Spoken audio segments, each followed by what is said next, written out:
Journey with me today. Ooh, somebody's got their bags packed. All right. So let's go on a journey within. And I want you to picture the life of abundance that you hold in your heart. What does that life look like? What do your wishes and your dreams look like when you see them in your mind? Are they filled with peace, with comforts and joy? Do you find new purpose, greater health, a wonderful sense of wealth? Or perhaps a greater knowingness of God as the truth of who and what you are. What does your picture look like? When you allow your heart to open in this way and you allow your mind to expand, what you are doing is you are allowing yourself to imagine God's abundance that is calling you up. You see, all of us are indeed the beloved of God, and every idea that you have has its origin in God's love for you. Every true desire in your heart has its origin, has its nature in God's desire for you. And so I want you to hold that picture in your mind as a way to know God more. And in doing so, know that indeed you are God's beloved. And you are meant to live that life. If you live that life, you bring forward a greater good that not only blesses you. I mean, the world isn't just about us, is it? Well, maybe it's just about Linda. Linda says, yes, it is. But it's not, or Norm, it's not just about us. We live in a bigger reality today. And we know that when we claim our abundance, we are also claiming that energy for the world. So hold your picture of abundance and know that the energy that pours out of it blesses you and the rest of the world. Now I have a question for you, now that you're filled with spiritual energy and awareness. Does the picture that you hold, does it have clutter in it? Does it have stuff that has no purpose? Does it have stuff that you're going to use on that 8th day of the week, which is someday? And so if you think about your home, you might have some clothing that would really look great 40 years ago, you know, the bell bottoms and the big lapels, you know, that kind of stuff. Or you might have a box full of old, half-burnt-up old candles, because you never know when electricity will go out and you're going to need to know where those candles are, right? Or if you're like me, you've got about 80 pairs of shoes, okay, maybe more.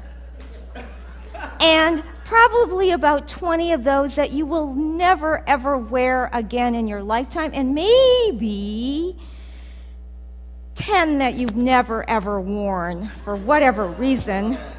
I know the shame of it all.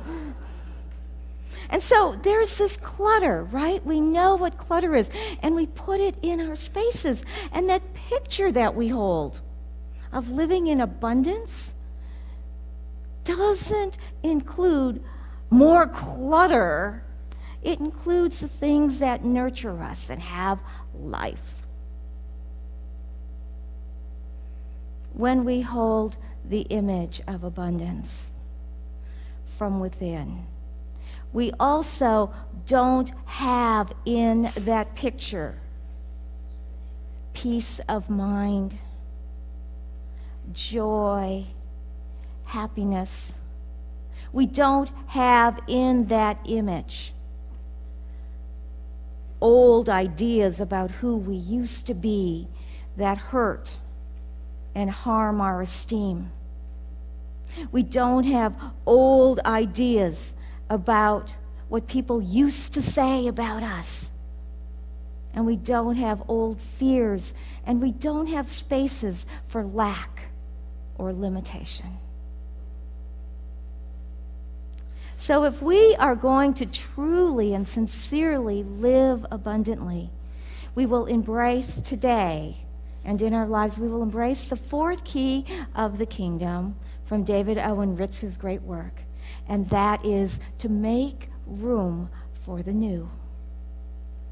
We're going to make room for the new. And I think that that's a beautiful thing, because when I think about the things that I've held onto that don't have life, the first thing that comes to me is that even this last week, do you know how the universe is always talking to you? It's always trying to teach you. It's always trying to wake you up. Or maybe it's just me. I don't know. But anyway, the universe is always trying to wake me up. And I'm forever, since we've been starting, because it does feel like forever, since we've started this prosperity program, I have been shown again and again how I hang on to old stuff. So here's an example. Our dear friend Marcia gave me this beautiful red mug a couple years ago, which I love, and it's my work mug. Well, somehow it got this ugly divot, this chip, right where I drink it, and so I was very clever, and I turned the cup around as if I were now left-handed, which I'm not, and I started drinking out of the other side because I didn't want to scratch at my lip. And then the light went on. I remember that about a few weeks ago actually, Debbie gave me this wonderful mug. I thought the universe is already supplying for me what is needed in advance. I mean, this is such a simple little example, but it's what happens in our lives again and again if we're awake. If we pay attention to the places where we clutter up, where we hang on for that someday or that maybe going to need it, or I can make use of it instead of rising to a higher level of prosperity. So I'm encouraging you to really keep your eyes open to the ways that happens. Because you cannot have space for your highest, greatest good if you are hanging on to old stuff, mentally or physically. David Owen Ritz tells us that everything has energy. Everything has a vibration. Everything has energy. And so all of that stuff that's stored up, in our basements, in our closets, in our drawers, everything has energy. And when that energy isn't alive, when it doesn't have purpose, when it doesn't have value, and when we hold on to it out of lack, out of fear that we won't have enough someday, that clinging energy, what happens is we block the flow. Abundance is meant to flow. And when we allow it to flow, we get rid of what blocks that energy, and we allow it to be a mighty stream of God's good that comes to us and moves through us. You see that? So here, put your hands out. Imagine reaching to you. God's good comes to you, and flows through you, to you and through you. Now stop your hands somewhere. That's the clog. That's the clog. That's where we release what is in the way. The release might be where it's coming to you. The clog might be going through you. But you want to release whatever is in the way of the flow of abundance. Because when you live in that flow of abundance, you know God more and more fully. And there is an abundance for you that is beyond your own perception, even beyond the vision that you held in your mind and heart.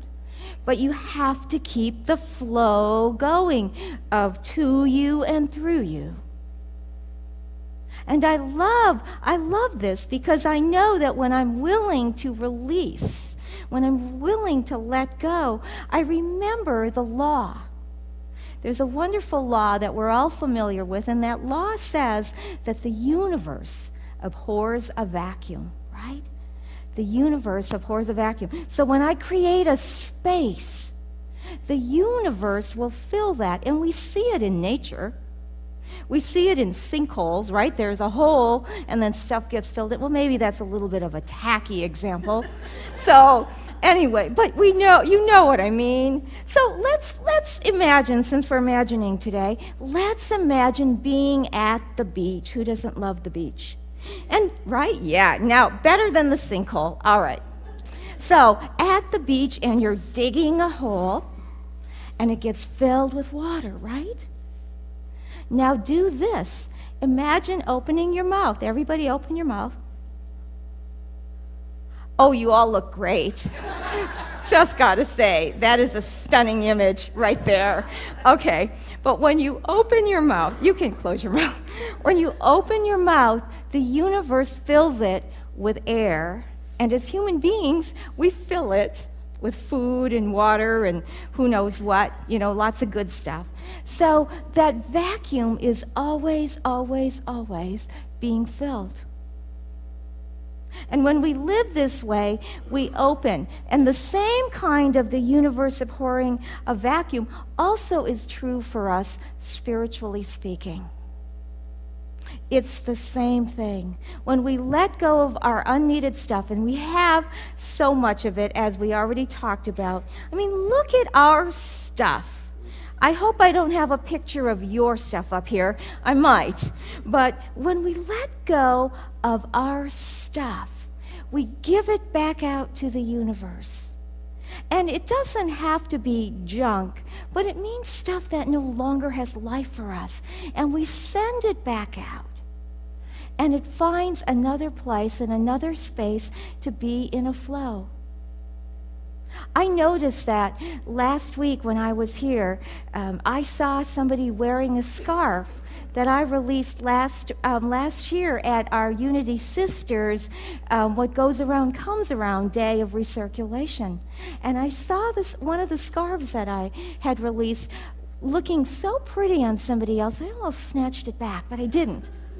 But it looked really good on her, and I thought, thank God, what a lovely image. And so we want to fill that vacuum, and we release in that way.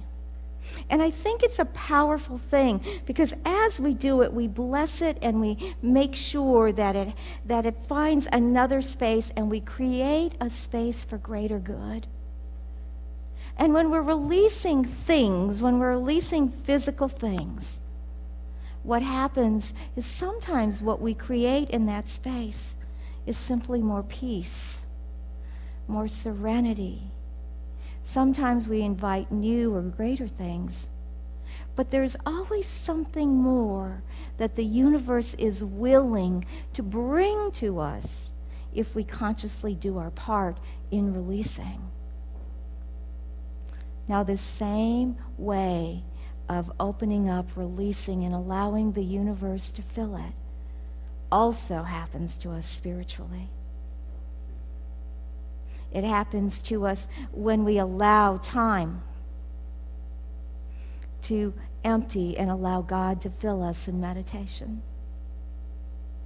It happens when we take time and rest in God in prayer. And we allow God's presence to come through and fill us. It is the same practice. And it also happens in our human minds. Think about the things you hold on to that do not serve you. Think about the things that you cling to. Maybe the identities, maybe personal patterns and beliefs. Holding on, clinging on. And when we do that in such a way, it actually brings harm to our well-being. And I know that's true when people hold on to a truth in their experience that isn't true today for them anymore. Now, this doesn't mean that we don't do our personal work. It doesn't mean that we don't take responsibility. But it means we don't cling to the negativity to torment ourselves and to create fear in going forward or fear in receiving and claiming our good. It means that when we are willing to let go of those mental holds on us, we can allow that space to be filled with freedom and peace and the presence of God. Now, I think about this when I think about Jesus at the well with the Samaritan woman. You know the story? It's a tremendous story. So Jesus is at the well with this woman who doesn't want him to talk to her because A, she's a woman, B, she's a Samaritan, and C, he should just simply know better. But she's feeling unworthy of his attention. And she's feeling the customs of the time that say men don't speak to women that they don't know personally. But he sees her, not as all of that, not as a person who's been married numerous times, not as a person who is looked down upon because her religion is not one that is esteemed. But he looks beyond her mental clinging of who she is. And not only does he speak to her, and remember that Jesus represents the Christ within all of us. But not only does he speak to her, he drinks from her vessel. You see, even though she saw herself as a lesser person in her mind, from the Christ in Jesus, he saw the truth. That experience changed her. He said, "You no longer need to drink water from this well and you will thirst again. Drink from the living waters, the truth that flows, the Spirit of God in you that continues to replenish, fill, nurture. Be that water is water that will never run out." And so when we are willing to release in our minds the mental clinging of who we think we have been, our regrets and all of that stuff, we open up that flow, you see? And we open up to receiving the good that is waiting for us. And because we are filled, we are able, ready, and joyfully willing to pour out good to others.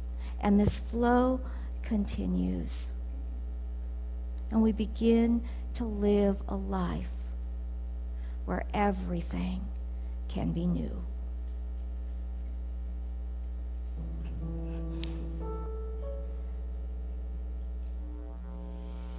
Bring it on. Everything new, everything different, everything true. I am ready for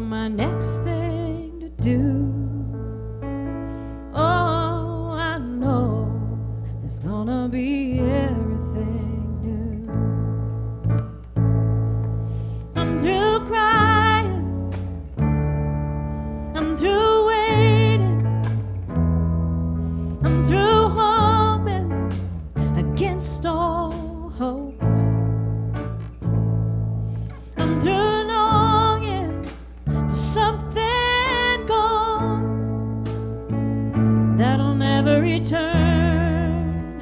I think I've finally learned. So bring it on. Everything new, everything different, everything true.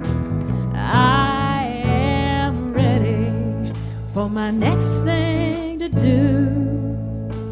Oh, I know it's gonna be everything new. I'm through grieving, I'm through dreaming that the life I had is ever coming back. No more wishing on someone else's star that'll never be mine. I think it's time, so bring it on. Everything new, everything different, everything true.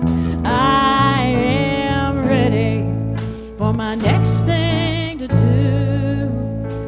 Oh, I know it's gonna be everything new. I survived many times before, broken hearts and slamming doors.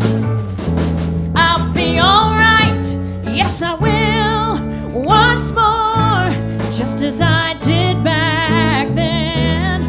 I'm gonna rise again, so bring it on. Everything new, everything different, everything true. I am ready for my next thing to do. Oh, I know it's gonna be everything new. So bring it on. Everything new, everything different, everything true. I am ready for my next thing to do.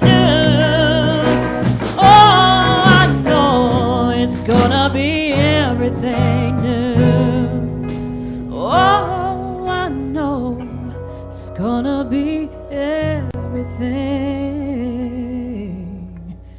new. Thank you.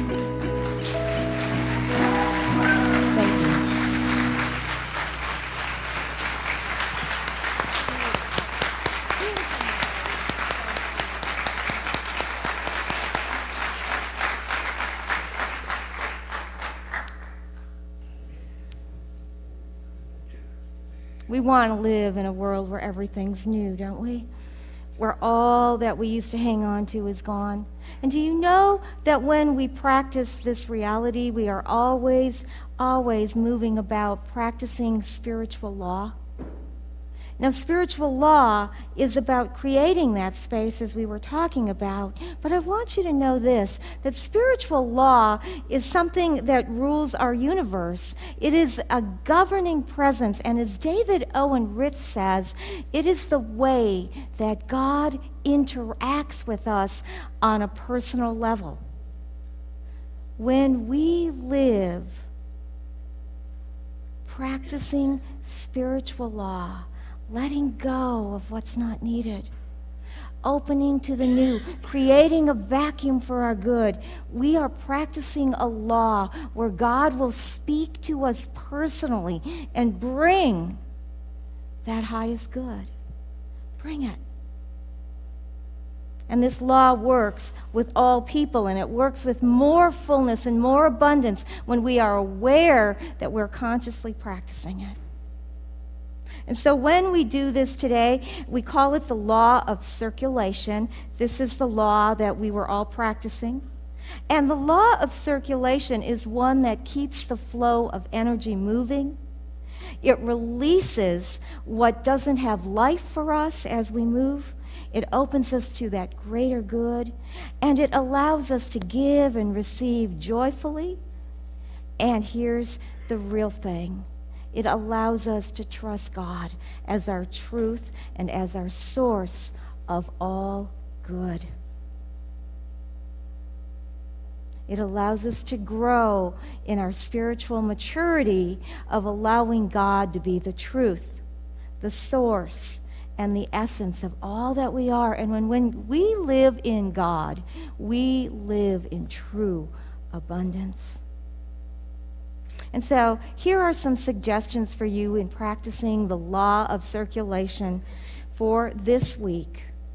And I want you to do this. I want you to really stretch. Don't say, I know that one. Oh, I already do that. Because if it was already, that's in the past, right? We're not talking about the past. We're talking about today. And where are you going to grow to know God more? To create anew is not about the past. If you want to know God more today, if you want to live in God's abundance fully today, it can't be about, I know that, I did that. Oh yeah. That consciousness didn't get you to here where we're going. So here's the thing. I'm going to encourage you and listen to these and really listen for the one that really sticks. And what I always tell people in class, I always say stretch and grow so you feel it, not so you cry, but so you really feel it. Grow as a spiritual being. So the first thing, practicing this law, become a true giver in life. Release the mentality of getting and what's in it for me, and it's all about me, and am I getting what I want? Become a true giver as a channel of God's good, more than your definition of how much and when can you give. Give beyond that. Be God, don't be you. Be God. And allow that feeling of generosity and trusting that flow to bring you joy in life. Now, the other side of that, become a greater receiver. Become a person who opens your arms outstretched to the universe and to all good and says yes. Be that person. Can you put your arms out? Now imagine God is filling your good. So that means you got to stretch even more, right? Can you feel the stretch? You feel it? I mean, physically? Imagine that God is bringing you this good. Be a better receiver of God's good. Doesn't that feel great? Yeah. Live today and let go of stuff. Now, make piles to release that, give it away, whatever. Save it for our Nugu rummage sale, but put it in a nice pile. But get rid of that stuff. Let it go. Open up the flow. And then live in faith. Live in faith and let God fill you in every way. Let go of the old and let God's abundance make everything new. It's time, and we're ready. God bless you.